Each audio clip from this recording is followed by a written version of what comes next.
I used the wrong one. It's like, wow, Eric, Does that throw you off, Jeff? Sorry. That was a throwback. We've just so you know what's going on. We've changed our theme song, and I'm like, what's going on here? This sounds so familiar. But anyway, so I'm deleting it so that at any rate, we are now live. So we probably should get our act together. So we are live. I am super excited to welcome Lori Bauer onto the show. She is the president of Bowercom, a marketing agency that supports small to mid-sized businesses and community organizations. And Lori, I'm going to kick it over to you with the very simple question that we always ask, which is, what is on your mind? Well, what's on my mind is how I follow my own advice. You know, it's like it's the cobbler's daughter goes barefoot sometimes. Yeah. When, you know, I preach no more random acts of marketing, have a process, follow it, have a plan. And I am also a small business. I have about 15 employees, and it is honestly hard, even for me, who is supposed to be an expert in this, to follow my own advice and have a plan when we think about our own business development. And so what we've been working on lately is actually some of our own business planning for the coaching side of our business. So we are a full service marketing agency, but part of what we want to do is scale to help more people and do it in a way that is done with you rather than doing projects for people. So that's what's on my mind, is how do I take my own advice? Well, can I ask you a less than serious question? Does going on the Twinning Strategy podcast count as a random act of marketing? No, because I need to establish that leadership, and that is strategic. Scheduled. That's a good answer. Fun is important, and this is definitely in the fun category. Well, excellent. Well, so I have a question about this then, is what is it that makes it so hard to plan? Well, I think for me, and I remedied this recently, as a business owner, or if you're a small business owner, or you're in a nonprofit with, say, like 2 or 3 staff, you're really on an island. And it's hard to have a sounding board. I mean, your sounding board is the people that you've put around you. So, I mean, I have a wonderful staff, but they're looking for leadership from me. Right. And it's also hard to stay to deadlines that you set for yourself. So a lot of times I'm the one coming up with the plan and being the producer of content for my own content. And, you know, the one holding myself accountable, which is sort of like trying to hold yourself accountable to a fitness routine. It's not that easy. So about 5 years ago, when we started pursuing this coaching aspect of our business, I hired a business coach or a mentor. And back before Thanksgiving, my staff even said, you know what, you need to call him again. And so that has been our most recent thing. Is I feel like if you don't have, you know, basically a personal trainer to keep you on task, it's very hard. Yeah, I think that's absolutely right. I mean, I think we some, you know, I've been reading a lot about coaching recently. And one of the things that I was reading was, you know, the best athletes, the best actors, whatever, they don't stop having coaches just because, you know, they've made it to the big time. In fact, they have acting coaches or whatever. And so for some reason in the business world, like, it's like, oh yeah, I don't need a coach. It's like, no, you do need a coach. Your coach isn't there to be a guru. Your coach is there to help, you know, to your point, you stay accountable. So I don't know. It's interesting. How is it? You said you were trying to sort of build on your coaching business. What is the, you know, sort of what's the secret sauce to building the part of the business that's focused on coaching? How do you convince people that this is what they need? Well, I think for a lot of nonprofits and small businesses, or even mid-sized businesses, they want to do some of the things themselves. They just aren't sure what to do. And so it's really about helping them figure out the path and then being a sounding board as they go along on it. I mean, you know, these days, graphic design and even writing with AI are starting to become commodities. And so, you know, from a business strategy standpoint for me, it's not a good idea for me to invest in more graphic designers and copywriters. Like, that is not where, first of all, it's not what I love doing. I love the upfront stuff. And so that is one reason we focus there. The other thing is, I think with all these tools, it's kind of like everybody's a marketer, and suddenly the professionalism is diminished. And I think a lot of people, I mean, we clean up a lot of people's messes of people who said they were marketers, and companies hire them, small businesses, and then they're like, where'd that $800 a month go that I was paying this person to do social media? I'm not seeing anything from it. It's like, well, you know, I would tell you, if you're not putting money behind it, you shouldn't even be doing it in the first place. So, and you can clear things up. So that, you know, we kind of have a process. Well, we do have a process for planning. And once people see, oh, once I get it together, I can kind of go with it. They can see the value in it. So I have a question on that subject, Lori. Small businesses, smaller non-for-profits are very much impacted by the shifts in the market, right? They're not as resilient as larger businesses, and therefore your plan is a living, breathing thing. So how do you reconcile that, the planning versus the breathing? Well, I think that there are fundamentals that a lot of places don't even have in place. So, and I always like to start closest to the sale. Like, can people buy from you? Do you have a Google My Business page? Right. Do you have some sort of CRM where you can keep your information together? So, you know, those things are not going to, those are fundamentals in your business infrastructure. And then from there, we just start building on, you know, heading basically up funnel to how are we going to keep your current customers? And then how are we going to get new customers? And so once you get all those layers built, it's really kind of the top of funnel stuff that ends up more volatile in terms of whether you can spend more or less money. So what constitutes a random act of marketing, and what constitutes a planned act of marketing? And I say this as the non-marketer in this discussion, like for my you know, whatever, 5th grade level of understanding. Sure. What does it mean to you? Well, let's just say, well, I'll just give an example of someone in our community who's a friend of ours who has a restaurant that was a food truck first, and now it's become a restaurant. And you know, she's like, I know I need to be on social media, but what does that mean? Right. You know, and so people who are, you know Facebook will go to her and say, sure, I'll post things on social media. I'll put your menu up there every week. Right. But is that really what you should be doing? Right. So those are things they know they should be in this space, but they don't know what they should be doing. And therefore, sure, things get posted maybe, but are they actually solving the problem that this person has, which is she has a lot of capacity. It's kind of like, I have a hammer, I'm just going to start banging things. Yes. As opposed to well, and another thing is, like, even I'll tell you about my own random acts of marketing. Okay. Okay, my coach is like, you should be on YouTube and you need to be producing content every week. And he has kind of a system for this.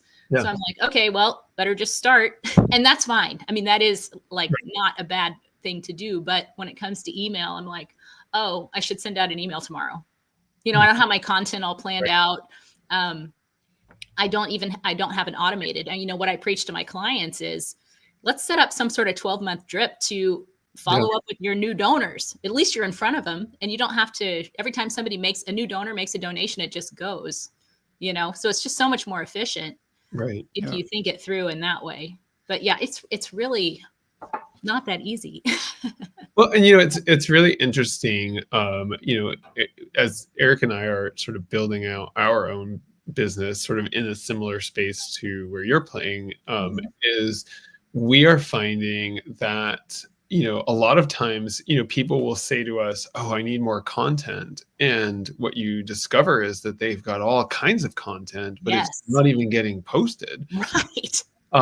And that content doesn't even make any sense. It's like, you know, whatever, I'm trying to, without like sort of, you know, bad mouthing anyone, like pictures of commercial real estate sites on Instagram makes no sense at all, right? Why would you do that? And yet it's actually shocking how many times I run into people who are in truly business to business businesses, and they're like, oh yeah, we have an Instagram. And then what's on that Instagram is like, you know, happy holidays, happy 4th of July, nothing about their business. There's no National Hot Chocolate Day. National Hot Chocolate Day. I mean, I don't know if I had a dime for every time in my career somebody was like, oh, we got to do something for National Hot Chocolate Day. I'm like, these national days are interesting, but they are not the only thing that marketing does, and so it's fascinating to see this, because people, it's like, it's not rocket science changes, but it's just not thought through. Yes. Like even as simply as being like, who is it that is going to be looking for this, and what social media is the right channel for it to be on, is, can be extremely helpful to people. And also, I think in business to business world, when like commercial real estate is commercial real estate is commercial real estate, like how we need to get you on there, because you're selling you, like everybody can, sell a building, right? They're all the same. The building's the same. It's you. And so I don't know. It's a fascinating challenge. So I don't know. What is how do you get folks who have been sort of in this world where they're like, oh, I just don't, I've hired this marketer or whatever. How do you work through that? Because I think sometimes there's this reluctance of like, well, I hired this marketer, so I need to use this marketer. Well, we say that we come alongside. So we're not trying to execute the things that you need to execute. You can use your resources. And, when we work a lot with community foundations across the country, actually. And for them, they want to engage local partners. And that's absolutely fine. So we say, let's just come in and look at your goals. Let's look at let's do some stakeholder interviews and just try to understand what's going on, even if it's like 10 of them. Right. Let's look at your peers in the community and see what they're talking about. And then let's think about who we're trying to target and what action we're trying to elicit. And then just even by reviewing that, some of them are like, oh, I completely forgot about this. My favorite is when people say, oh, our target is the general public. I'm like, no, it's not. General public is not a target. Everybody's a recipe for disaster. That's the whole board. Okay, so here's a question I have for you. You're talking about planning and making sure that the content makes sense for your brand, and Jeff's talking about posting it on the right.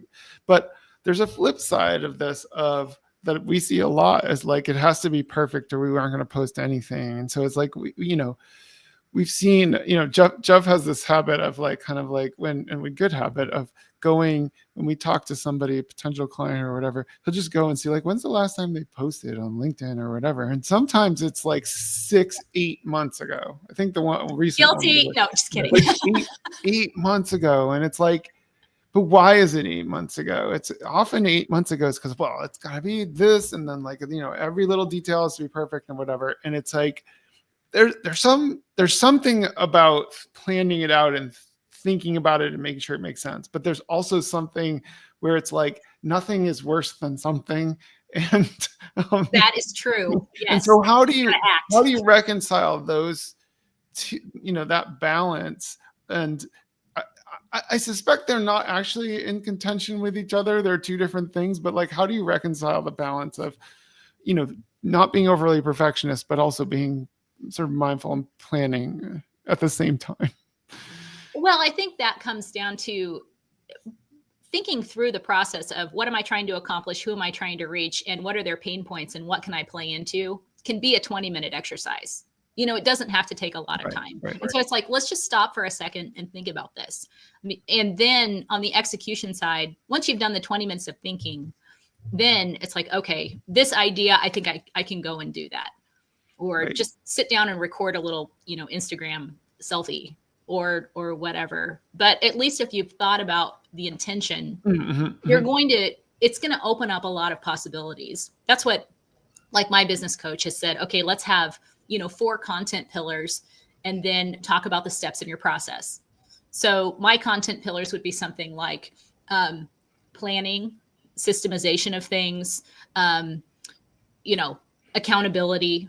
And then my 9-step process, let's talk about goals and stakeholder interviews and peers, the workshop, brand foundation. So I made a grid. Actually, I was working on it yesterday on the plane when I was coming to Chicago, and just writing stuff in every square. So now if I want to sit down and make a quick video, I can just look at one of those squares and say, oh, there's an idea. Oh, one of my pillars is what's happening this week. So that kind of leads me into a thought too. Oh, this week we're working on step 2 related to this kind of client, and this is what's going on. It's interesting that you bring this up, that your clients, and we ourselves see it everywhere too, forget that there is a target persona and that there's an issue and they're solving something, right? Because they've started a business and their whole foundation of the business was based on their need, right? So it's interesting, where in the continuum does that get lost? Yeah, I don't know. I think it gets lost in the panic. So, everyone's just like, I got to sell this thing. I'm just going to throw spaghetti on the wall. I don't know if this is folklore or if it actually happened. I remember this story from, 15 years ago of Kraft and how they had a mac and cheese mom cardboard cutout at their conference table. Now, I don't know if somebody made that up or if that actually is true. I'm sure it's true. That's something that we recommend to our clients when we do audience analysis, is like, okay, let's put faces on this and like pretend they're cardboard cutouts always sitting with you at the table or in your office, so that you remember that this is the person that you're talking to. So I think, well, I will vouch for at the Hershey company, the brand director of the Hershey brand at the Hershey company some years ago had a cardboard cutout that he would bring with him to every meeting. And so I would not be surprised if they were doing that at Kraft. But it's this, but this, it's funny, you're bringing up Kraft and sort of, so I worked at Kraft Nabisco back when the two were the same company many, many years ago. And then I worked at, other food companies and whatever. And I remember at some point in my career saying, why is it that it's like, I get that things happen that are unpredictable, but it seems like we are surprised by Thanksgiving every year. Oh, I worked on John Deere and everyone was surprised that the grass started growing every year. Yeah, same thing. And sort of like this idea that plan what you can plan and then react to what you need to react to, but don't turn every single thing into a fire drill. And I think that's part of what you're talking about, is like, and maybe a little bit of an answer to Eric's question, which is plan what you can plan, and then plan for things to not be perfect and things to change, but don't not have a plan because sometimes things happen, 10% of the time something unexpected happens. So we're like, oh, guess I can't plan for Thanksgiving. Don't know what's going to happen next year. So anyway, I don't know. That's sort of where I always feel about planning, is how do you actually create processes that are flexible, but also allow you to say, you know what, I am not going to scramble when I know that's coming like a year ahead. And actually, interestingly, the Hershey company was extremely good at this, right? I bet. They actually had brand teams for each season. There was a brand team for Halloween as well as a brand team for the Hershey brand or the Reese's brand, because that way you would never run into the situation where the Hershey brand was like not paying attention. That's brilliant. Yeah. I grew up in Kansas. I live there now. And, I was a county extension agent when I first started out. And then I went to work for a small agency. And then I decided I wanted to live in a city and I moved to Chicago.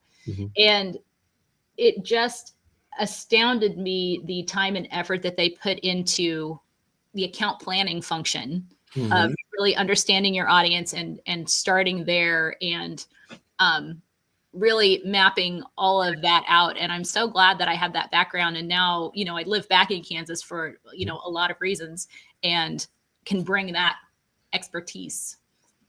It's funny you bring that up, because Eric probably doesn't have this experience, but Elena might, I have always felt like the best and strongest people that were my agency, at the agencies that I was working with, were always the planners. And I think, some of the best, in fact, I think it's next week, we have somebody who was my account planner, from many, many years ago, is joining us. Right. And it's funny though, because I think a lot of marketing departments, a lot of businesses think that that's just a waste of money. I thought that they were my favorite people. That was like what everybody aspired to be, was in the planning department, because they were like the Yodas of the agency, and they brought a lot to the table that, Absolutely. Now people don't spend as much time on. Right. Because it's so easy to go, well, why do I need a planner? Like when I can just make content and whatever, we know what to do, whatever. And the problem is that works for a while. Right. And then it just drifts, and then you've got stuff right? And then it all becomes, to use your term, random acts of marketing. There's no rhyme or reason. We don't know why we're doing it. We're just doing it. And I think actually there's a lot of brands that keep doing the same thing over and over again with no change in results, which I think is the definition of insanity. Speaking of the definition of insanity, Jeff, it is that time to bring a little bit of insanity into the podcast. So we did this for the first time last time, where I, instead of asking 2 questions from ChatGPT, I just asked like the first question that came up from a couple of different LLMs. So I'm going to start with, this one's from DeepSeek, our newest LLM in the world, right? Or at least the newest well-known one. Last week it was the newest. There might be another one that I don't know. If your marketing strategies were a pizza, this is not me, by the way. I'm just caveating. So this is the dog breed question, but it's a pizza breed question. Yes. So yeah, that came up before the episode. Yeah, go ahead. Yeah, if your marketing strategies were a pizza, what toppings would they have, and which one would nonprofits always try to pick off? Oh, the kitchen sink, like no doubt. In fact, we asked this question in our, so we typically do a board workshop if it's with a nonprofit. And one of the questions we asked them at the outset is what we call brand friends. And so we assign each person, we say, okay, if your organization were a national brand in this category, what would it be? And it's like car brand, household products brand, ice cream brand. And they always say M&M's because there's a lot of different colors, Neapolitan because it's a lot of different things. We're like, that is not helpful. You know, kitchen sink, you know, all of these things, that is just, that does not make you special. That So you are acting as that planner trying to narrow it down. Exactly. I'm caught up, by the way, here on how do we get the green peppers off the pizza, because I hate green peppers on pizza. I'm like, what does that represent? and I want, it represents email, the cockroach of marketing. Fine, just get rid of it.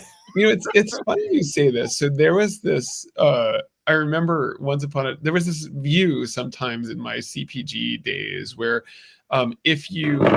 actually I'll use this, Elena might even remember this story, but we had a boss, Elena and I had a boss, and his view was we had 3 concepts that had tested well. And so he says, well, if those 3 concepts tested well, wouldn't it be even better to take, each concept had 3 products in it, right?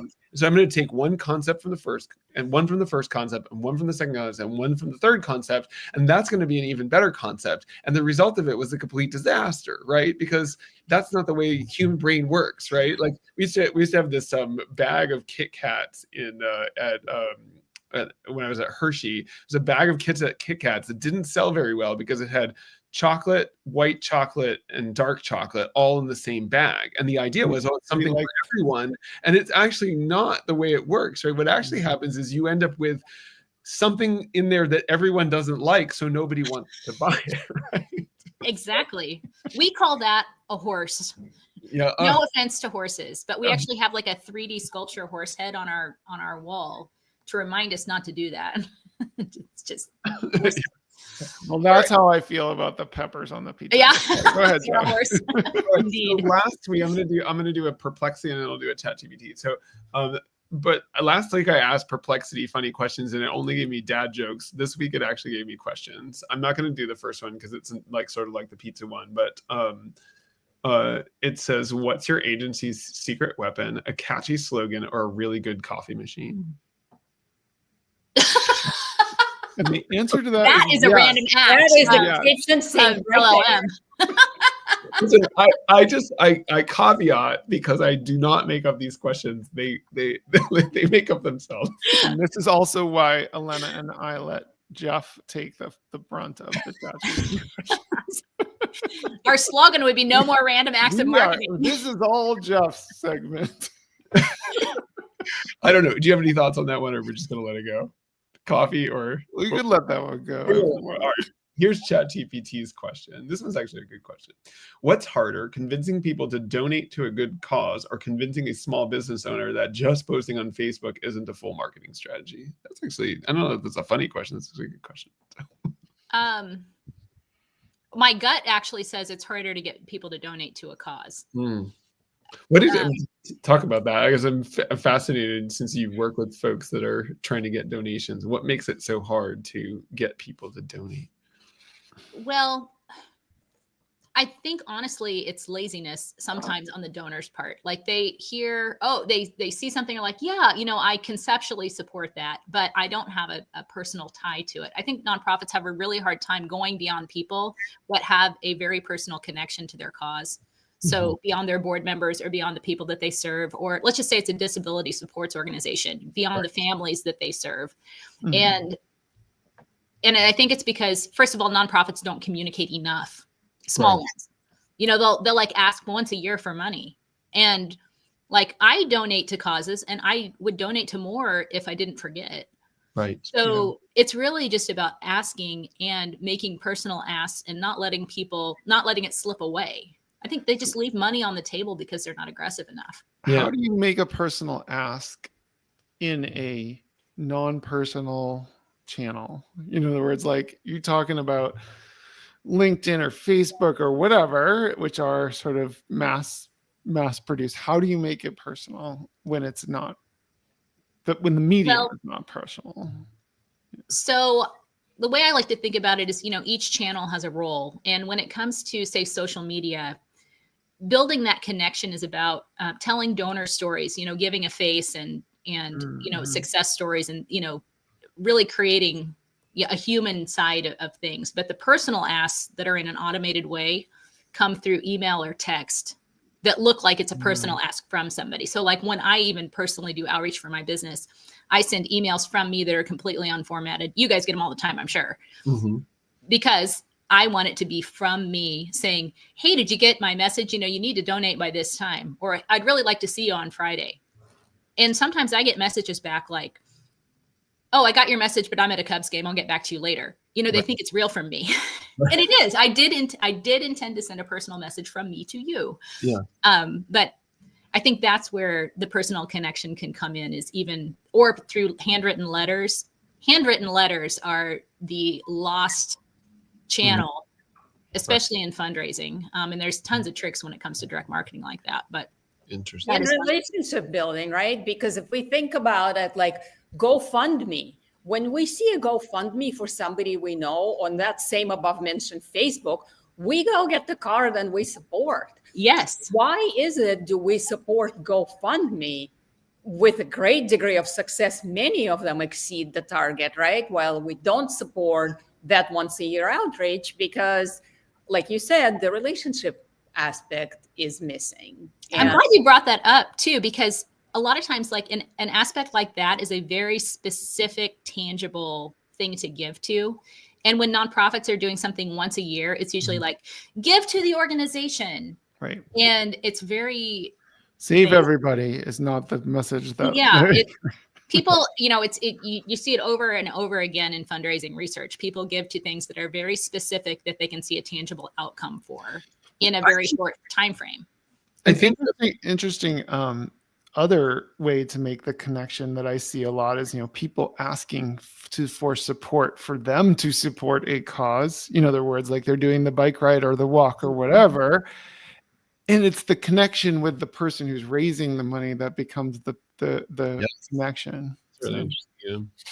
I think I actually want to pick up on a point that you were making before, Lori, about the frequency. And I will tell you, as somebody who published a book last summer, that one of the hardest things about publishing a book was to get reviews of my book.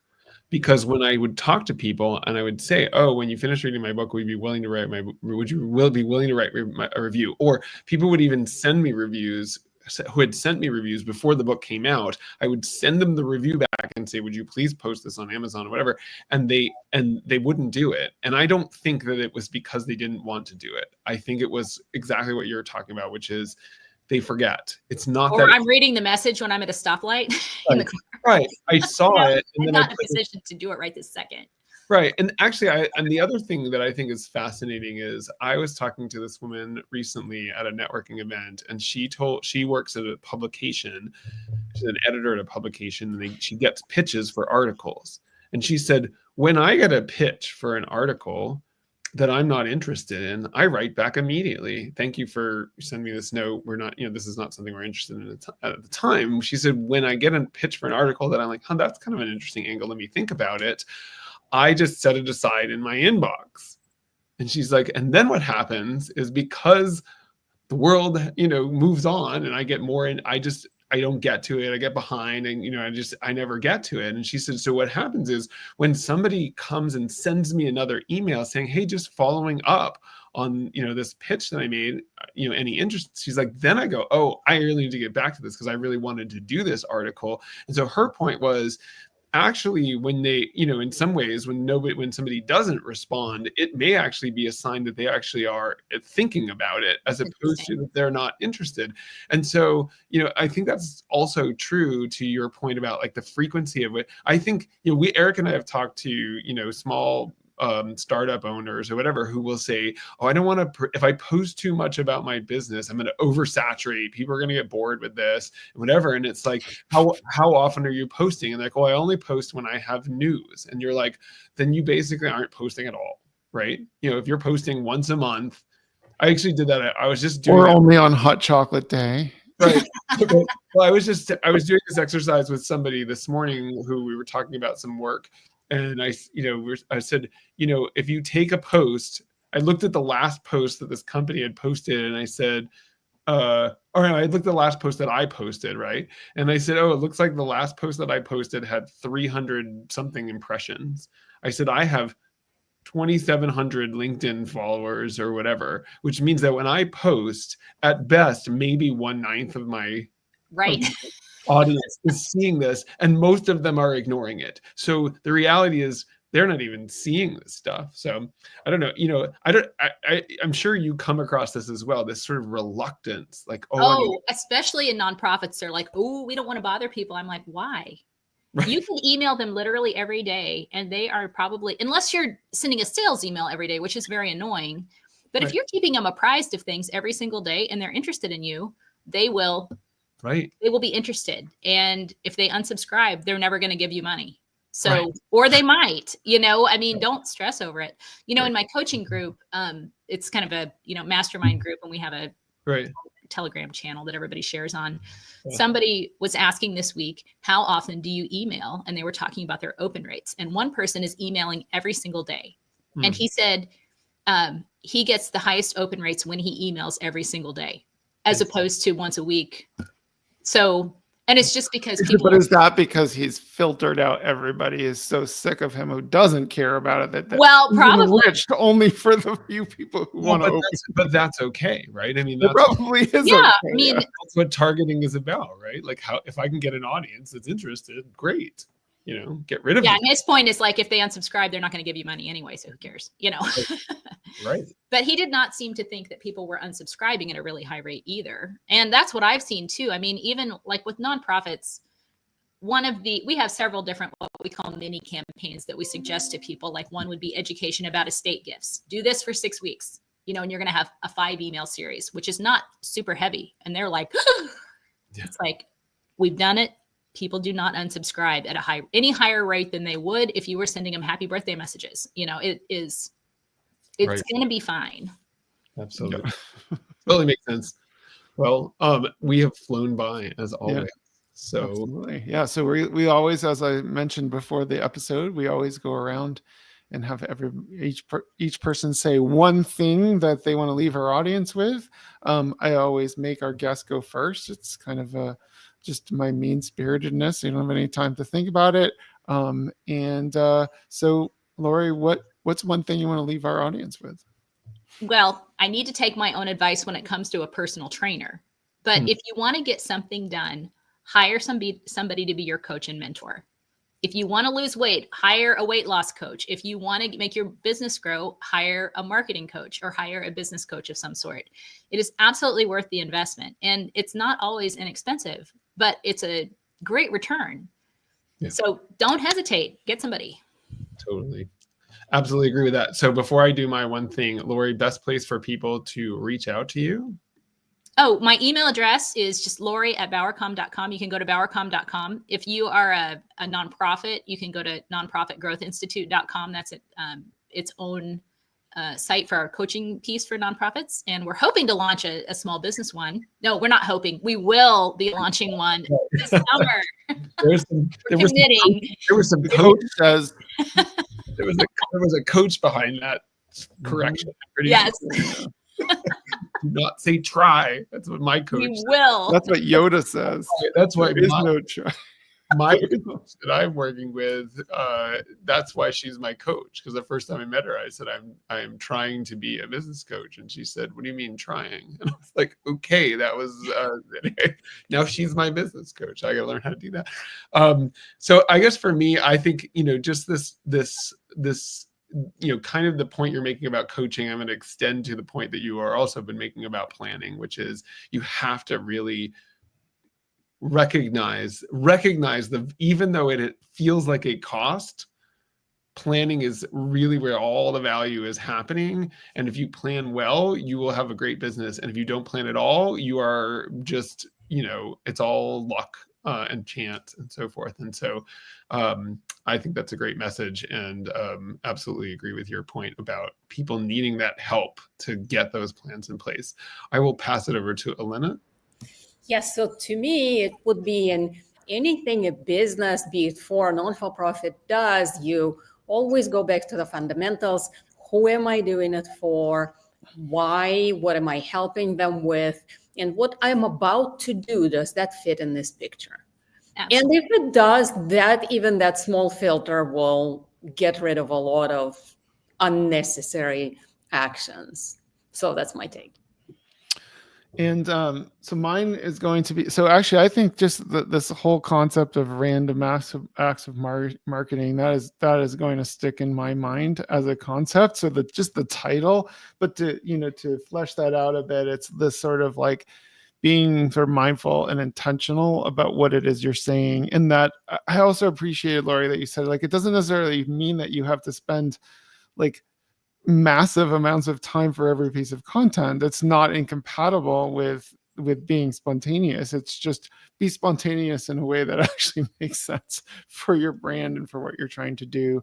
So thank you so much, Lori. I am going to, I've been thinking about having an outro music. We never do that. And since I screwed up in the beginning, I'm going to turn on the music I was supposed to play in the beginning, and then I'm going to end the stream. But thank you so much, Lori. It's been great having you. Thanks for having me. This was so fun. Thank you.